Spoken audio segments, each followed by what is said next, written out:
पहले प्रवेश हमारा जो आज का टॉपिक है वो डीएलएड सेकेंड ईयर स्वास्थ्य एवं शारीरिक शिक्षा।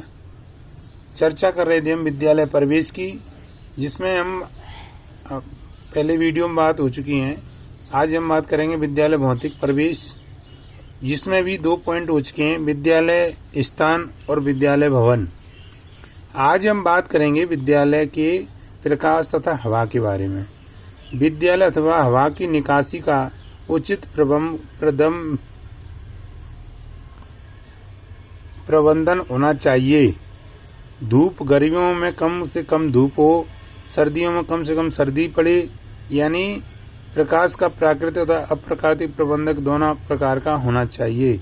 यानी विद्यालय जो भवन है, जो उसका कमरा बना हुआ है क्लासरूम, उसमें ऐसी व्यवस्था होनी चाहिए हवा प्रकाश की कि अगर सर्दी लगे तो उसमें जो गर्मी, जो सूर्य की किरणें हैं, उसमें जंगलों द्वारा अंदर आ सकें, और गर्मी पड़ती है तो गर्मी में उसको जो आराम से हवा भी प्रवेश कर सके और प्रकाश भी अंदर आ सके। ऐसा नहीं हो कि जो क्लासरूम है उसमें अंधेरा बना रहे।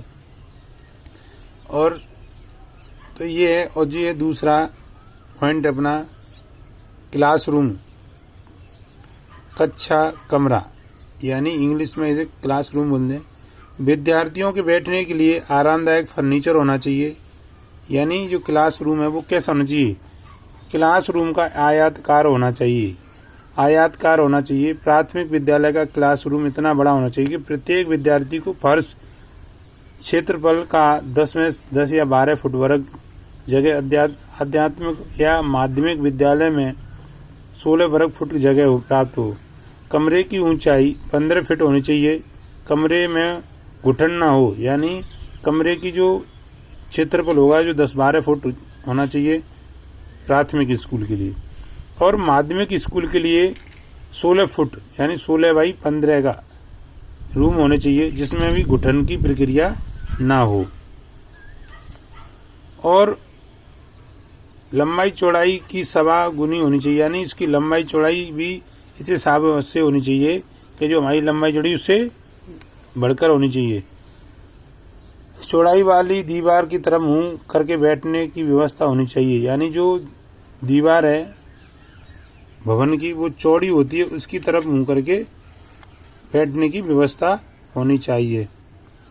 और ये नहीं हो कि हमें कैसे बैठना है। क्लासरूम में विद्यार्थियों की संख्या अधिक, यानी शिक्षक की क्षमता से अधिक नहीं होनी चाहिए।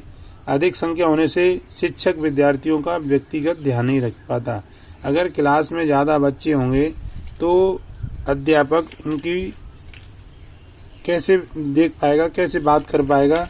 तो क्लास में छात्र यानी विद्यार्थी भी उतने ही होने चाहिए जितनी टीचर की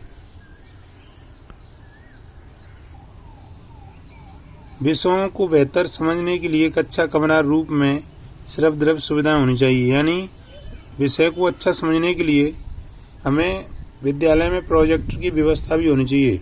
सिर्फ दृश्य सामग्री, यानी ये सामग्री होनी चाहिए जो समझाने के लिए कि क्या क्या इसमें है, क्योंकि जब तक सामग्री नहीं होगी तो कैसे समझ में आएगा ये क्या जो है।